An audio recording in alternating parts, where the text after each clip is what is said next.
你说带我来的地方就是这儿。我之前小学的时候，天天来这里玩。我夹娃娃可是全校第一呢。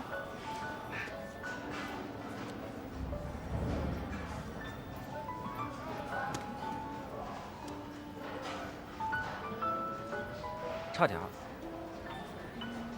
夹娃娃都是要夹中间，下一把我肯定能抓住。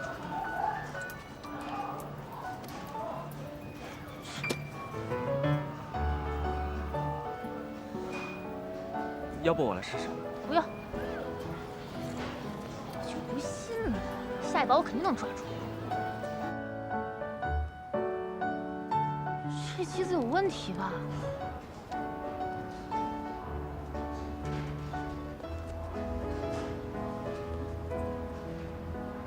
高峰，高峰，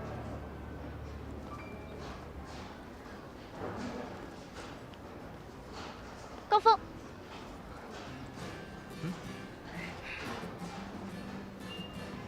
你夹到了？我哪有这个本事啊？但不是看你刚才喜欢它吗？我就赶紧去柜台帮你买下来了。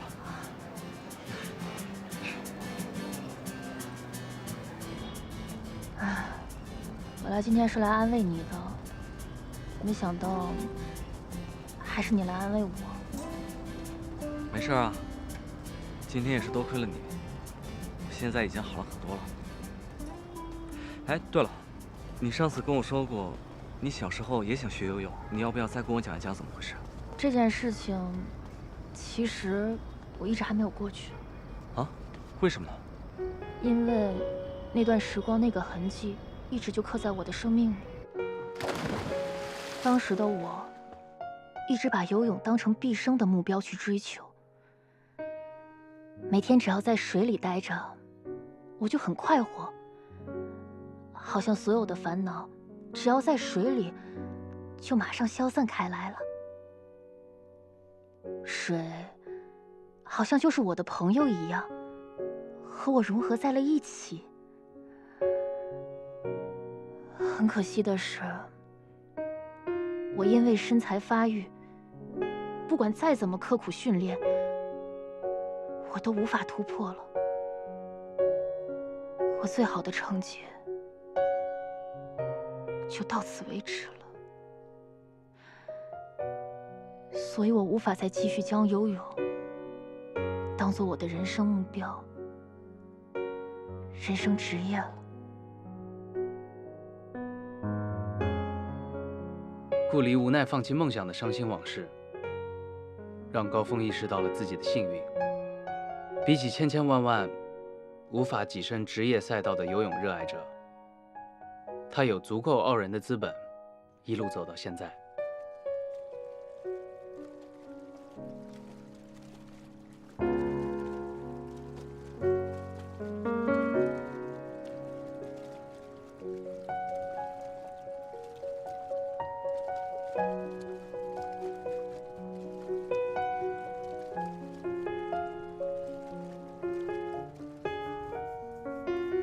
但与此同时，和小时候的顾离一样，面临瓶颈期的他，也隐约泛起了一丝焦虑。父亲的众望，王继飞的制霸，还有我的追赶，都压得他喘不过气来。如果他的成绩一直停滞不前，那他又将何去何从？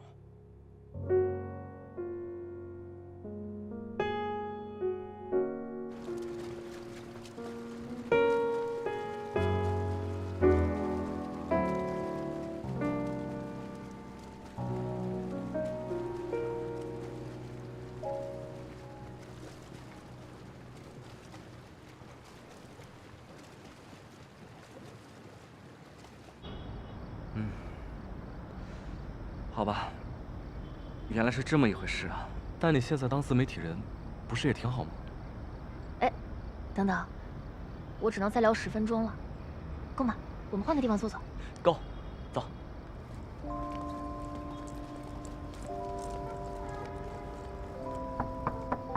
来了。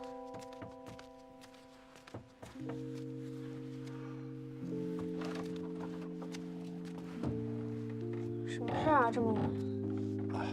冰冰，明天早上我们所有队员跟我们一起坐大巴回省体校，你和顾里跟我们一起回去吧。顾里已经回去了，我自己走就行。冰冰，你在这里人生地不熟的，你要是一个人走，我不太放心呢。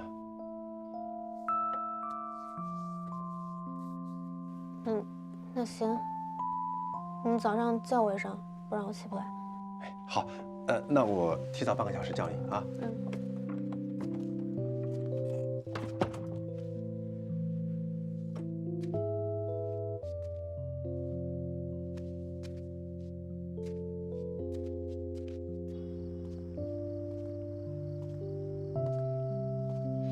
今天跟你聊的感觉还挺好的，但是我有点失落的是，今天比赛输给了我小时候最好的朋友。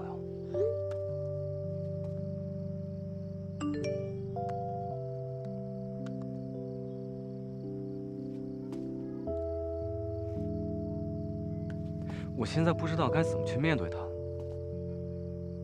其实我一直害怕他的实力，我只是不承认罢了。从小我就自卑。越是这样，我就越游不好。可能我真的不适合游泳。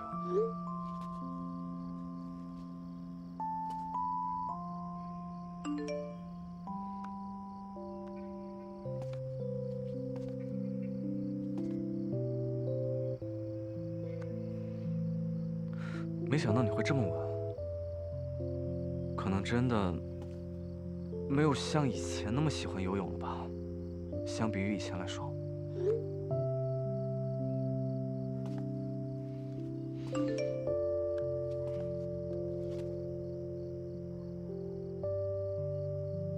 你真是太了解我了。我觉得我爸是我现在游泳路上最大的阻碍，比周瑜大多了。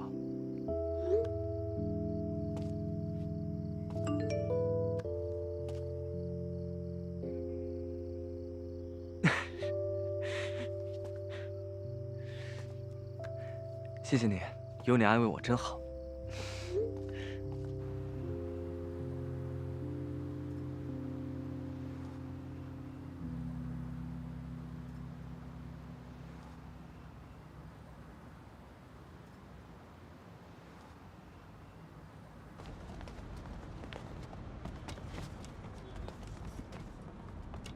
都坐好啊，赶紧的啊！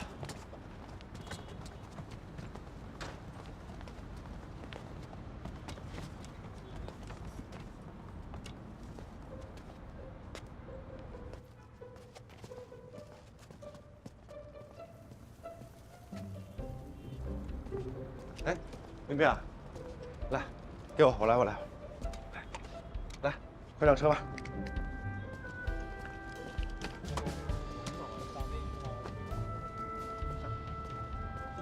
走吧，师傅，人齐了。东西都带了吗？冰冰，坐这儿吧。走。早，教练。哎，走。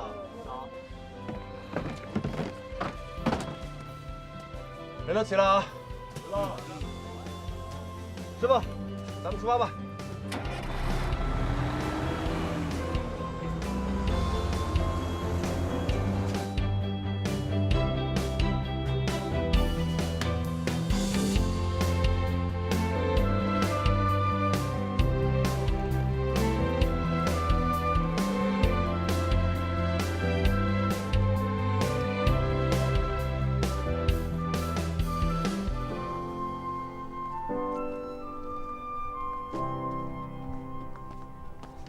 哟，儿子，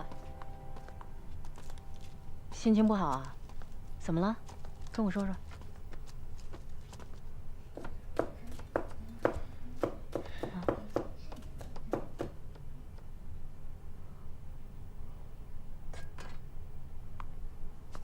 怎么了？妈，我给你个东西。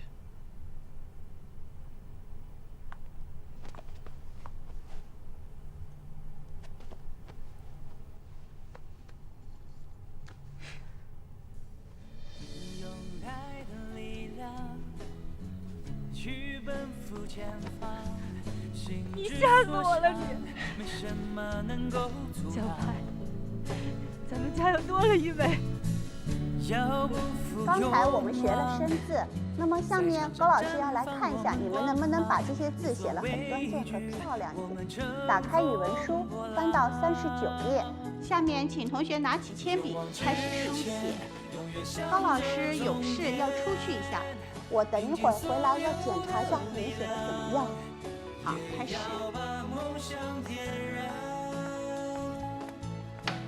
之前，我们年复一年，哪怕前路有再多的艰险，我们的热爱不会退减。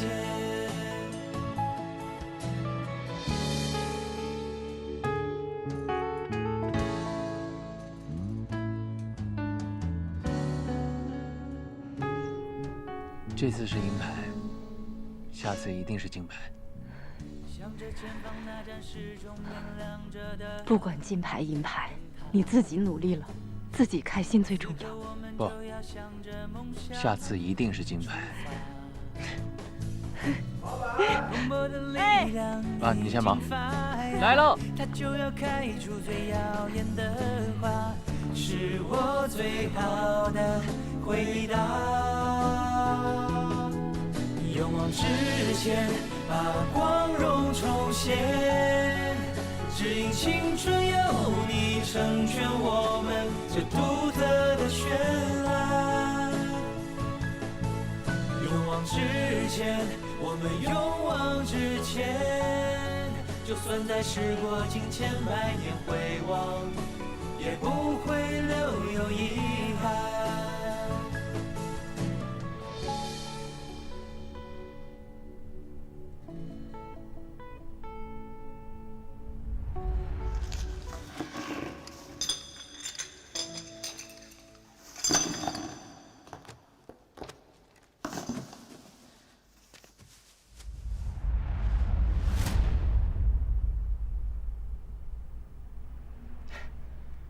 原来都还在啊！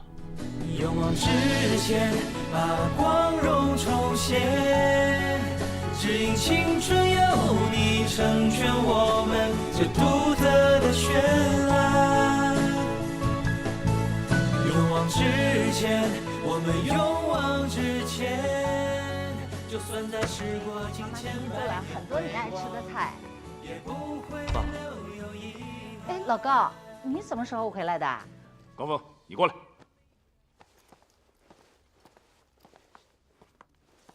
你怎么又出问题了？啊？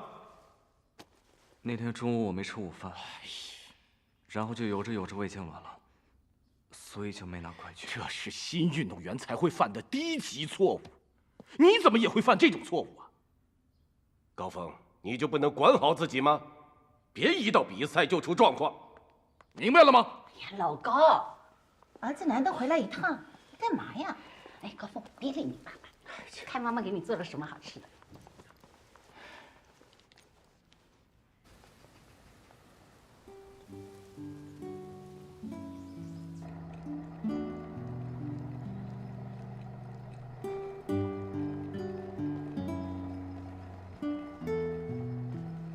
教练，不是不舒服吗？还在干嘛？我已经没事了，恢复的差不多了。以后要注意，不能再犯这种低级错误。知道了。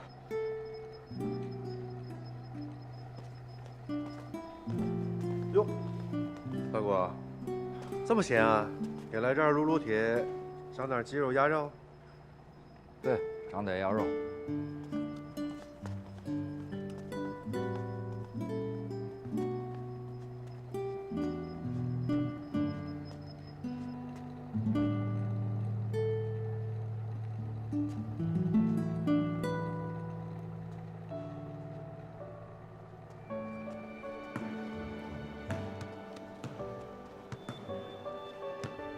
周宇，夹心饼干要吗？来一个吧。行嘞。走吧，就这样吧。你好，买单。好的。哎，等等，还有我，哇，这么多！你买这么多东西干嘛呀？豪哥请客。行。小伙子，你是周瑜吧？我看了你的比赛，简直太帅了。这瓶饮料请你喝吧。我不喝。哎，我喝，我爱喝。真不要脸。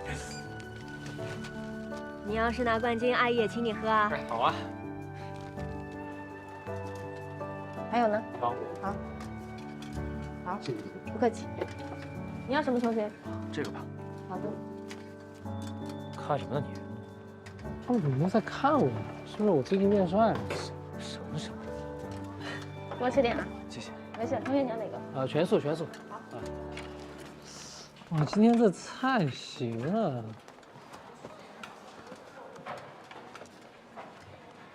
啊，我算是知道他们为什么一直盯着我们看。哦，妈呀！我们上新闻了！我这得火呀！这是得火呀！是不是？看，吃饭。我看，讨厌。行了，别看了。你们俩别在意啊，有些人就是这样，当面把你夸上天，转身就开始贬损你，你可不要放心上。对，就是闲的，在找话题。没，哦。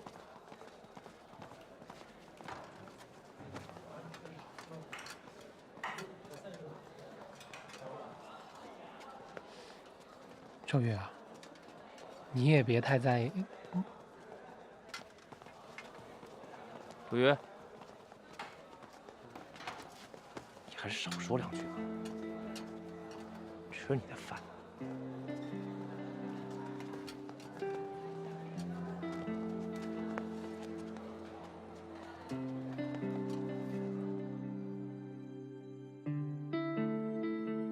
高峰在游泳锦标赛上的失利，引起了媒体的广泛关注和报道。也许是因为期望值太高了，媒体纷纷表示他有负众望，丢掉了本属于之江队的荣誉。偏偏在这个时候，我的游泳成绩有了大幅的提升。这些对于运动员而言很正常的表现，又被某些媒体账号利用，夸大其词的渲染报道，使平日里队友之间的良性竞争也都变了味道。一些无良媒体的利用，严重失实的报道，特别是拉踩式的报道，让我和高峰之间的关系一度变得很尴尬。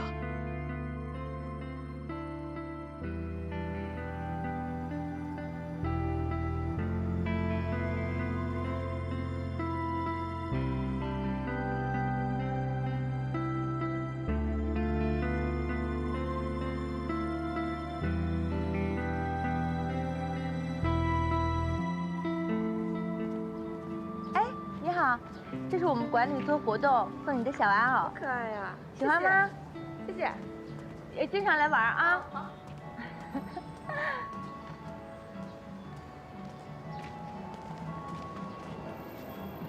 叫莹莹，周瑜。对。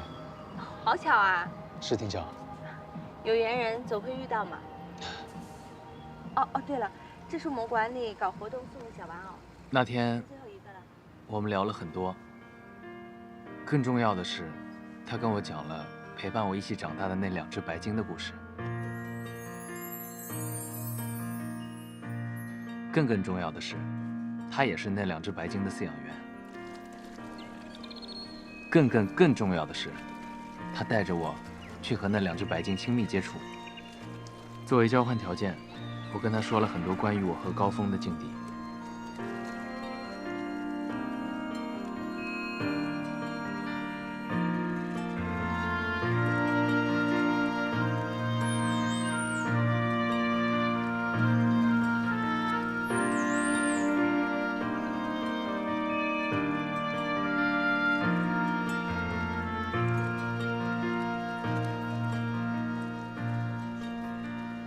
今天，谢谢你。客气什么？现在是不是心情好多了？好多了。我是发现了，你真的很喜欢白鲸哎。每次遇到困难，我都会来跟他们说话。没遇到你之前，我总觉得这世界上可能只有我一个人会这么做。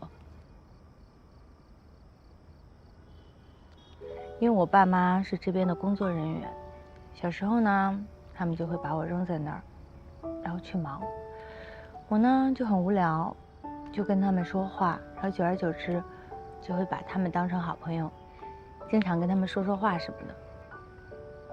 我小时候也经常去海洋馆。是吗？哎，你知道吗？我小时候，我记得我遇到一个小男孩，他想要那个玩偶，然后他妈妈就不给他买，他就跑出去，就摔倒了，哭得可惨了，就老伤心了。我就把我的玩偶给他了。你那个玩偶是什么颜色的？好像是蓝色的。哎，等会儿，这么巧吗？你就是当时那个？天哪，这也太巧了！那以后我们俩就是朋友了。嗯，当然。那你之后经常来找我玩好不好？行。就跟你说定了。一言为定。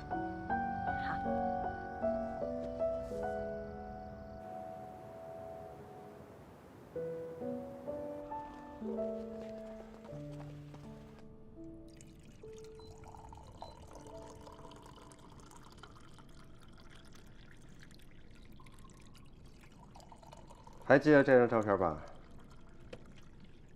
这是我们两家去植物园玩的时候拍的。那个时候你和冰冰才几岁。谢谢。这也是冰冰笑得最开心的一张照片。记得啊，当时我不是还抢那个冰冰雪糕吃，被我爸还揍了一顿。说吧，来找我想聊什么？梁教练，我最近遇到了瓶颈。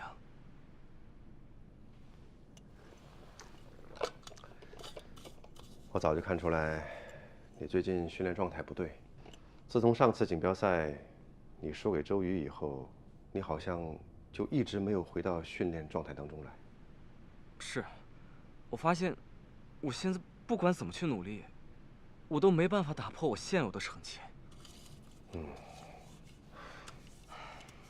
这个呢，也是训练过程当中很正常的情况。你有跟老谷说过吗？有，我跟谷教练说过了，然后谷教练教给我的办法，我一直有去好好的练习和摸索，但就是达不到我理想中的状态，所以我现在整个人都很焦虑。那你现在是怎么想的？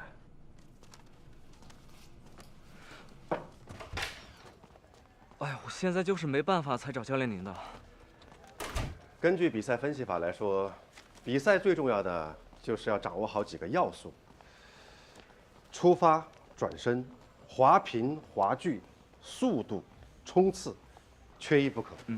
这几个要素需要共同配合，才能发挥出最完美的成绩。通过我对你的观察，我发现你对各个要素的掌握还是比较熟练，而且运用自如。我建议啊，你可以在继续加强基本要素训练的基础上，重点提高滑频，因为你的上臂力量具有很大的优势。所以您的意思是，只要提高滑频，就能快速提高成绩？这可不是我跟你说的啊。教练，教练。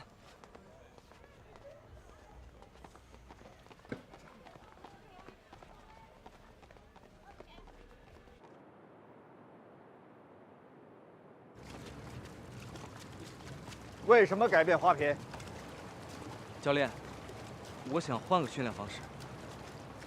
体校有正规严格的训练教程，是多年总结出的经验，是科学的。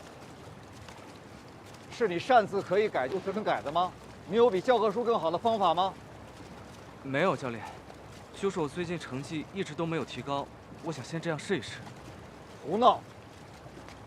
你不是业余选手，你是专业运动员，是具备专业素养和专业知识的运动员，怎么连这点道理都不懂呢？谷教练，我给你举个最简单的例子，张琳刚从美国回来，请了哈萨克斯坦的教练做指导。在技术方面，他跟国外运动员没什么区别，唯一的弱势就是体能方面。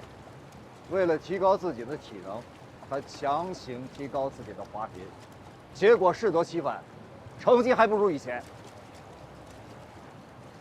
训练是要讲究科学的，怎么能一意孤行呢？继续训练。好。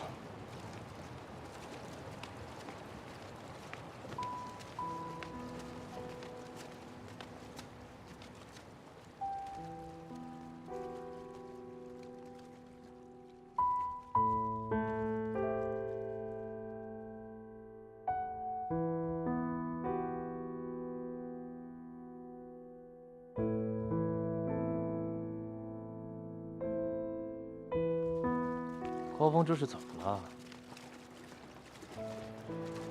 是吧？我看谷教练那个样子，好像挺生气的。是啊，不知道怎么回事。高峰这状态不行啊！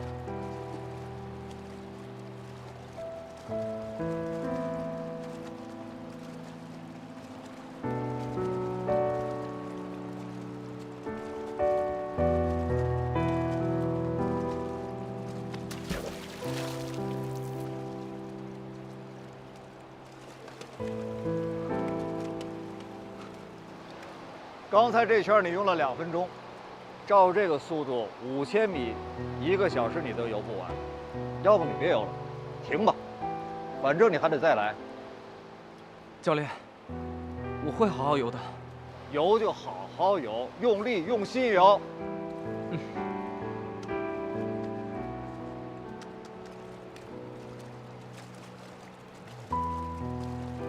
我怕是要游到明天了。哎，杨教练，杨教练。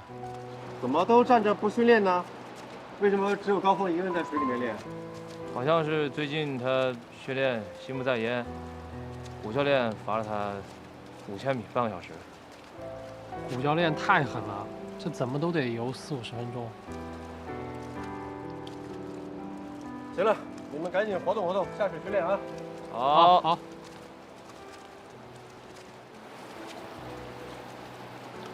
行了，都别看了，活动活动，下水训练啊！快点！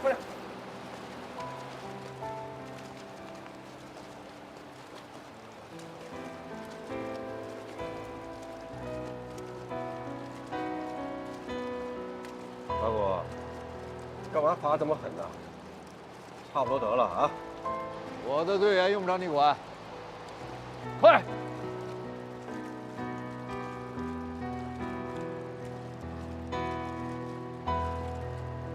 下水了，快点！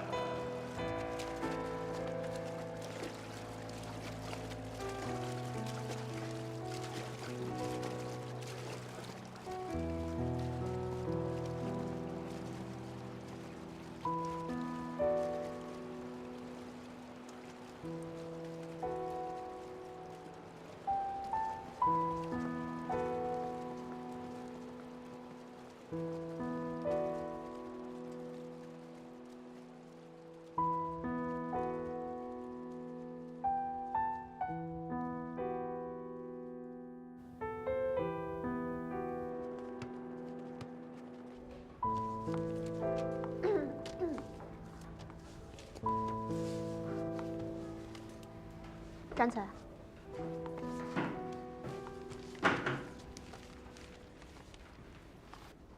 做得挺好的呀，回去抄10遍。作业呢？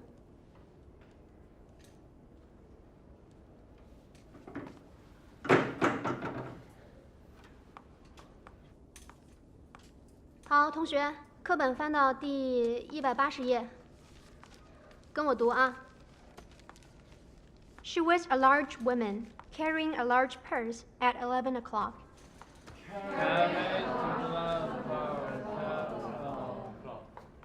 A boy ran up behind her and tried to snatch the purse.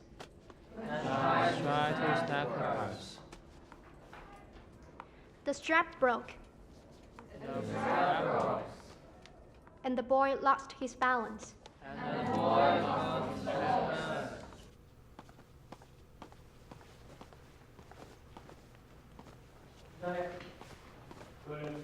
哎，大家好。来，高峰，我已经说过了，恢复到原来的训练方式，为什么不听话？教练，能不能再给我一次机会，让我自己试一试？我一直认为你和其他队员不一样，有更深的理解力和悟性，遵从理论科学的训练方式。可你为什么要搞梁教练那一套呢？可是梁教练的方式如果值得借鉴，我们为什么不能拿来用呢？质疑自己的理念比输掉比赛更可怕，因为你连根基都没有了。锦标赛上，我已经输给了周瑜。如果再不做出点改变，我就会一直输给他。锦标赛那是个例外，因为你突发性胃痉挛，所以才导致没有拿。是的，教练，那都是我给自己找的借口。其实我早就知道周瑜有天赋，能力也强。之前几次锦标赛都输给我，完全是因为他的训练量不够。这些都是很快能够解决的。他还有很大的潜力。可是我呢？高峰，我知道周瑜的出现对你影响不小。不错，他是你的对手，但这并不是什么坏事。是，他是你的对手，但这应该成为你激发斗志的力量。如果连竞争都没有了，怎么提高？怎么能发挥出你的实力？放松心情，别给自己太大压力。教练，我一定要改变我自己。改变可以，改变训练方式坚决不可以。别。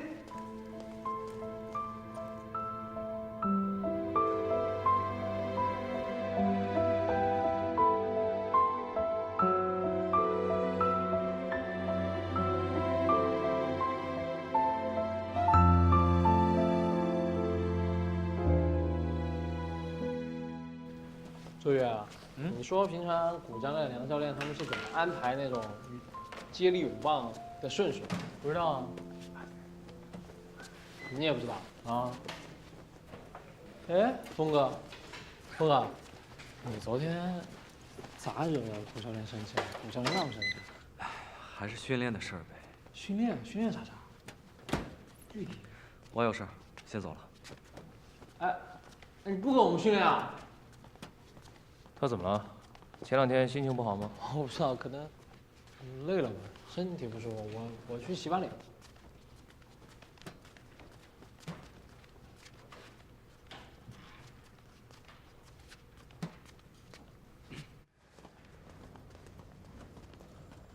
郝队，有事吗？您现在有时间吗？我正要出差呢，车都在门口了，着急吗？很重要的事。哦，那进来说吧，长话短说啊。好。说吧，什么事儿啊？郝队，自从上次比赛回来之后，我状态一直不太好。是，一直没有找到突破口。古教练没有对你进行针对性的训练吗？有，但是古教练的训练方式跟我有分歧，所以您能不能跟上面申请一下，换做梁教练来指导我？梁教练的训练方法可能对我更有效。你知道你自己在说什么吗？别说你现在不是世界级的运动员，就算你是了，你也没有资格来提出换自己的教练。我不是这个意思，只是梁教练的方法对比古教练的来说更加有效果。咱们队里不是也说了吗？都有好的方式，我们要主动去接纳。但是队里也有规定，不同组的教练和队员是不能互换的，这你清楚。我们是鼓励你们提出自己的意见和建议，但是这是建立在不违反规则的前提下呀。你不能因为一次比赛的失利就去质疑自己的教练啊。我只是想快速提高我的成绩。你想提高成绩的这种心情，我是理解的，但是要相信自己的教练，武教练还是很优秀的，他能够帮助你，和他好好交流，好吗？我是真没有时间跟你多说了，我得走了。有什么事情等我回来再说，啊，好好练，相信你。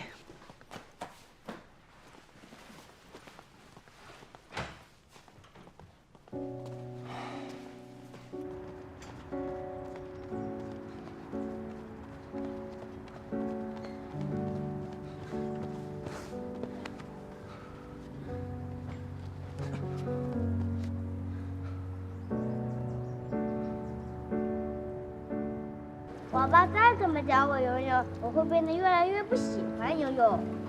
我喜欢你爸和梁叔叔，他们来教我游泳，我很开心。不要这么想，你爸表面上看起来这么严肃，其实很关心你的。我从来没有见他关心过我心里的想法。如果你真的想要我爸的话，那我就把我爸爸借你用用呗。真的，真的。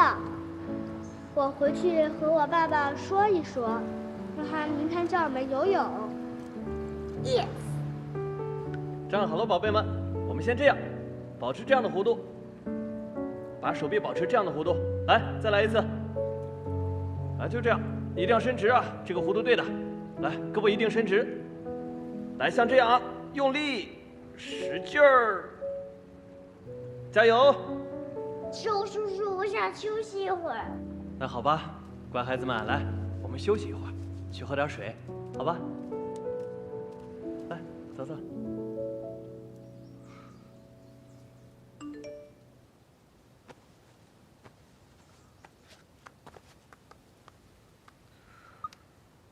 怎么办？我真的好没出息啊！以前惦记别人的爸爸，现在又想要别人的教练，我真是没用。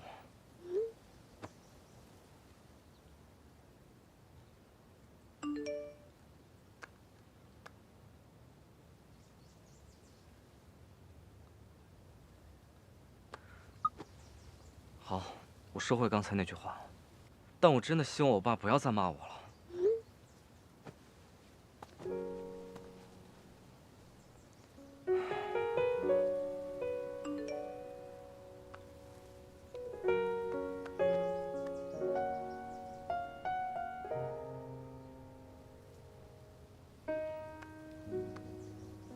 我虽然很不想承认每次都是因为游泳而导致心情不好，但仔细想想，好像每次确实都是这样的。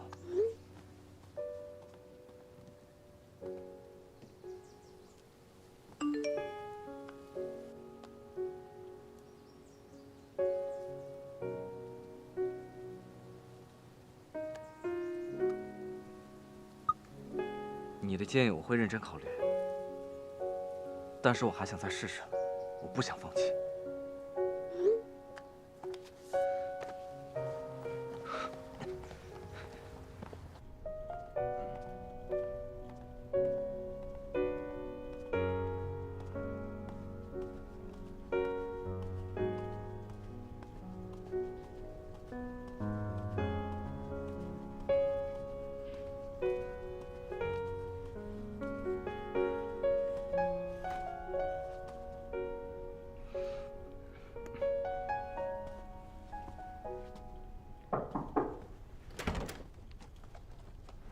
梁教练，高峰，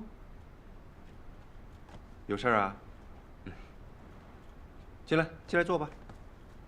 把门关上啊。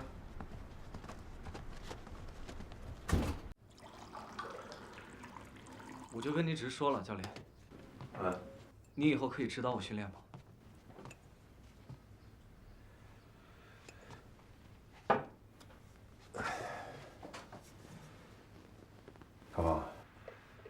之前你一直是跟着古教练训练的，而且你的成绩也是大家有目共睹的。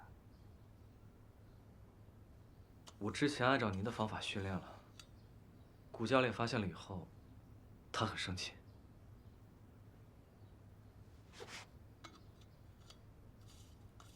没事啊，先不要急于求成，把心静下来，好好训练。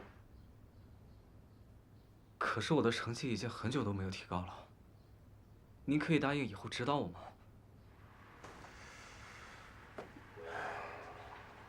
高芳，是这样的啊，先抛开我跟古乐教练的这层关系不说，按照体校的规定，也不允许我这样做。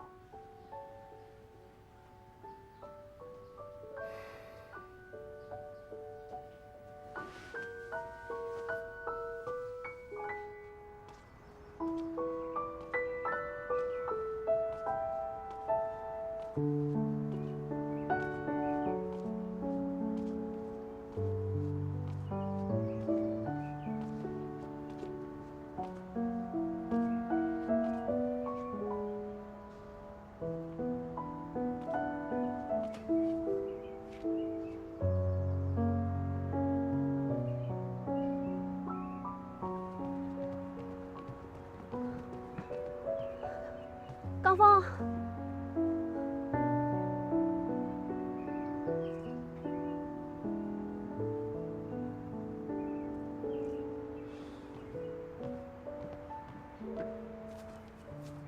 你跟古教练的事儿我听说了，你没事吧？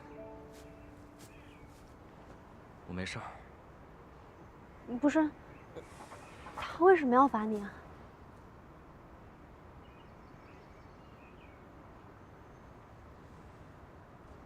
你说话呀！冰冰，有件事我想请你帮忙。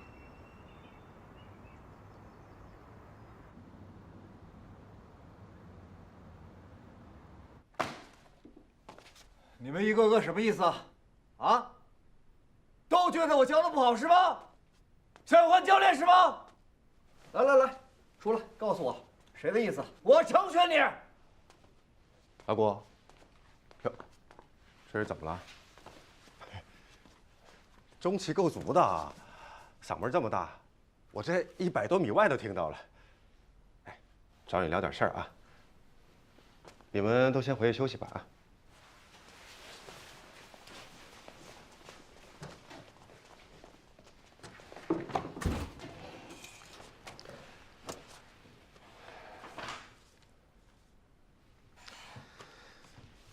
阿国，你跟高峰到底怎么回事啊？这么不理性的处罚一个队员，那如果队员受伤了怎么办？尤其是高峰这样的队员，这不像是你老古做出来的事情啊！无论是谁，只要不认真训练，我都会罚，高峰也不例外。你有没有好好想一想？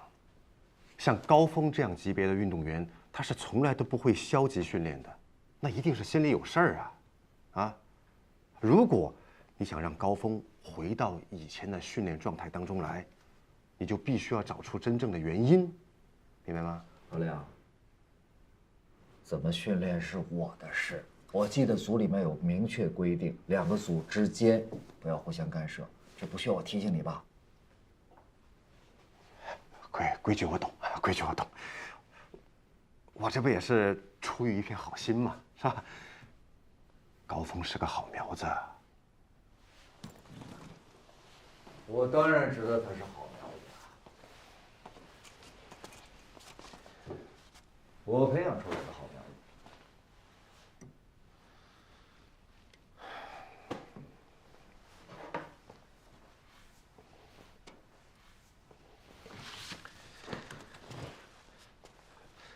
行吧，大果，要不这2天，咱找个时间，你请我吃顿饭，咱喝2杯，再好好聊聊这个事情。最佳教练员奖，古洛。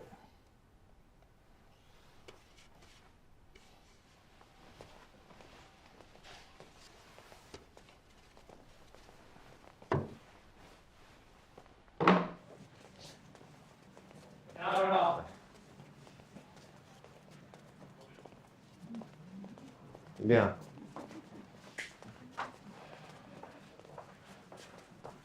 你是来找我的吗？进去说吧。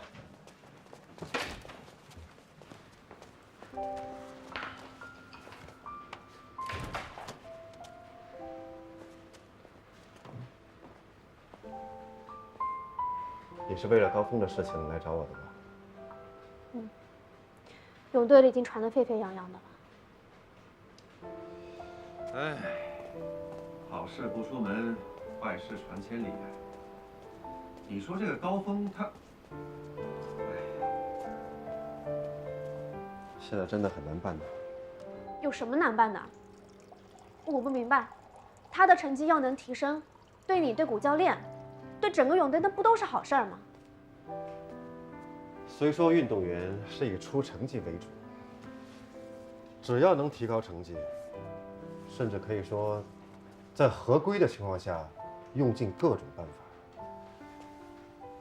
但是我们泳队不止高峰这一个运动员，泳队的规矩也不可能为了一个人改变。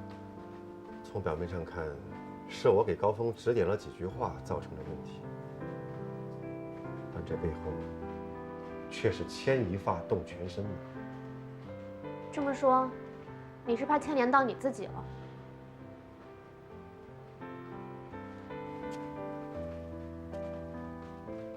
我在你眼里就是这种人吗？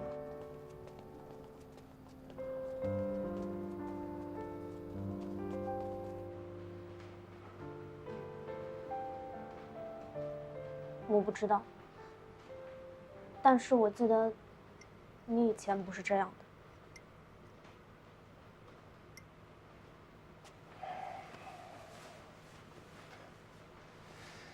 也许年纪大了，顾虑多了。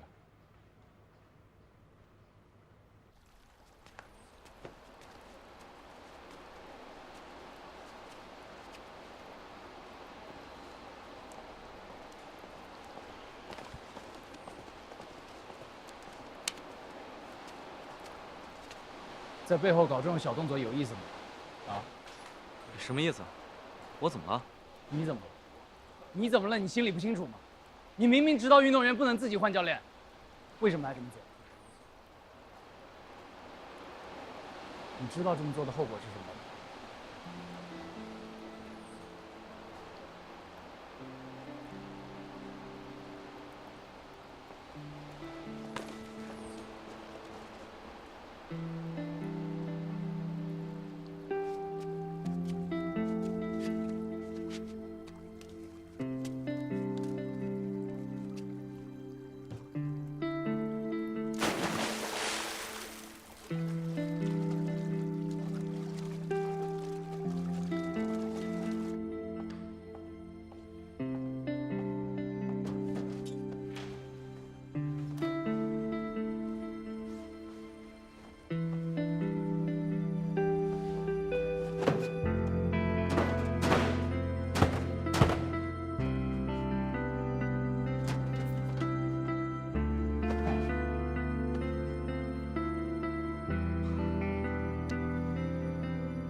停！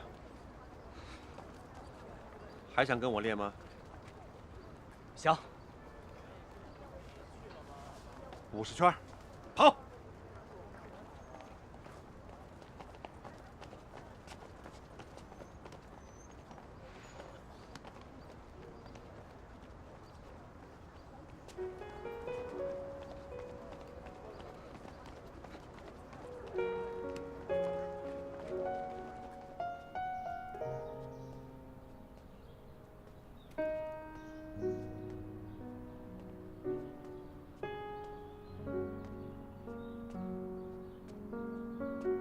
自从上次锦标赛你输给周瑜以后，你好像就一直没有回到训练状态当中来。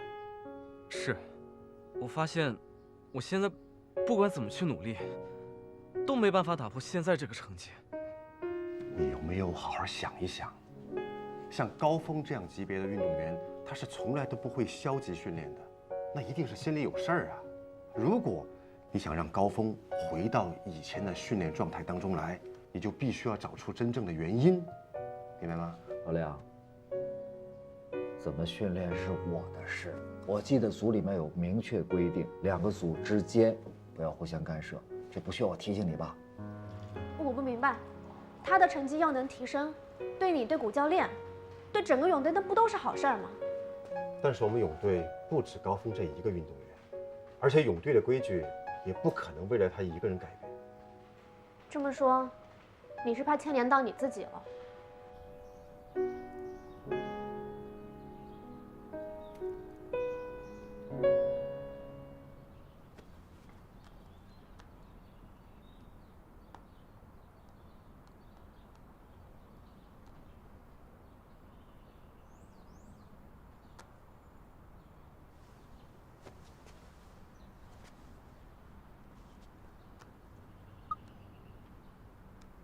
高峰，过会儿训练结束以后，到小游泳馆来找我。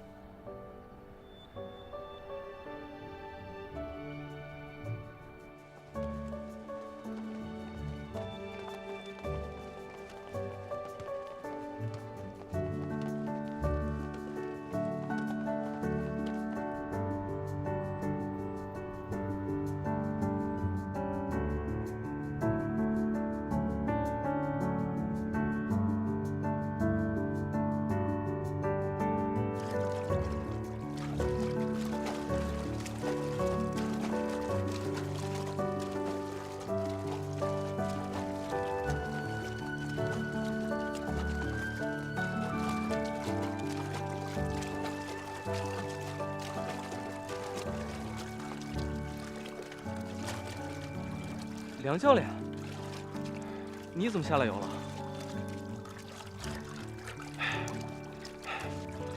为了更好的给你提建议啊。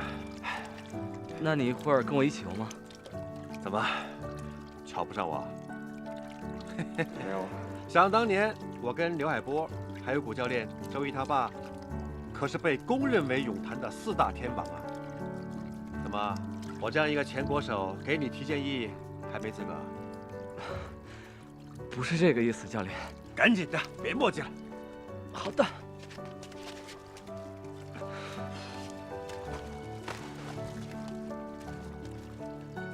这几天我想了一个可能比较适合你的方法。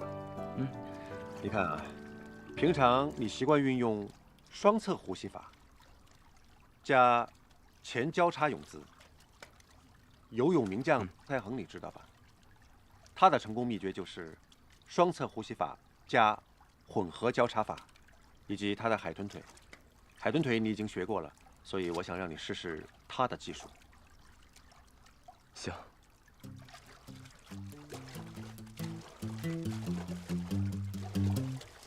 在迷茫中转圈圈，重复一天又一天，明天依然遥远。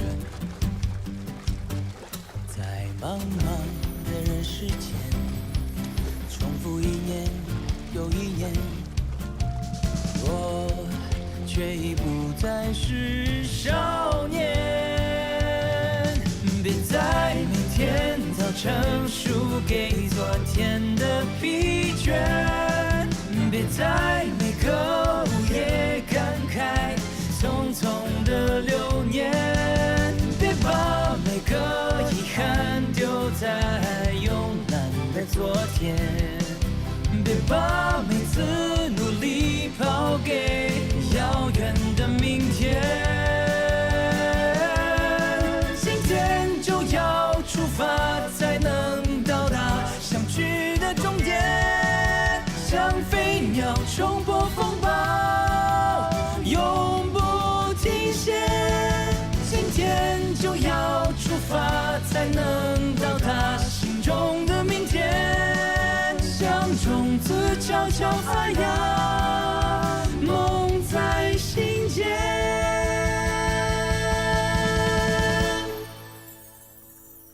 在心间。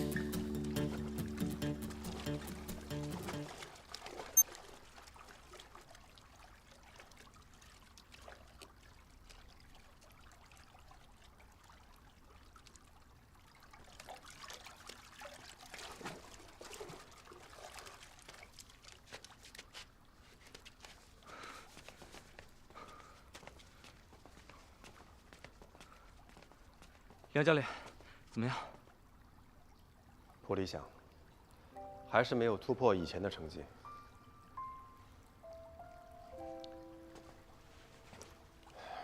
看来你不太适合这个方法。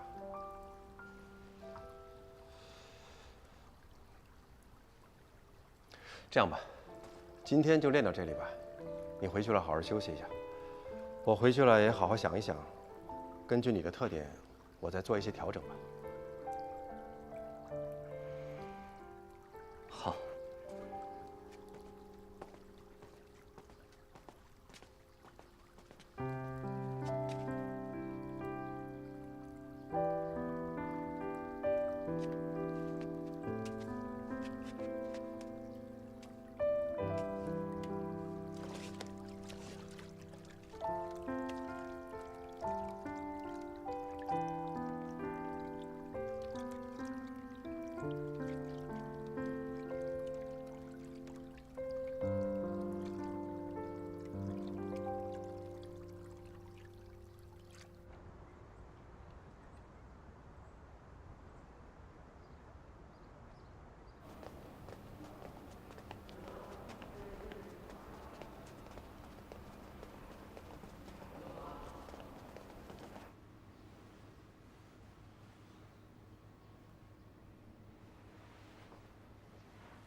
光光，进来。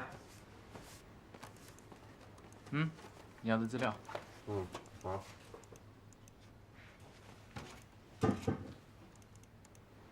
你在看什么呀？哦，我走。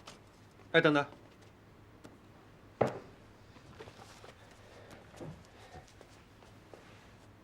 小野。看看。你这个是为谁画的？明知故问，有没有什么好的方法？高峰啊，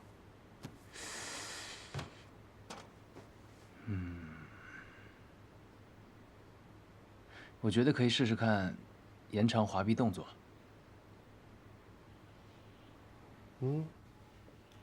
你再仔细说说，怎么个延长法？我就是随口一说。哎，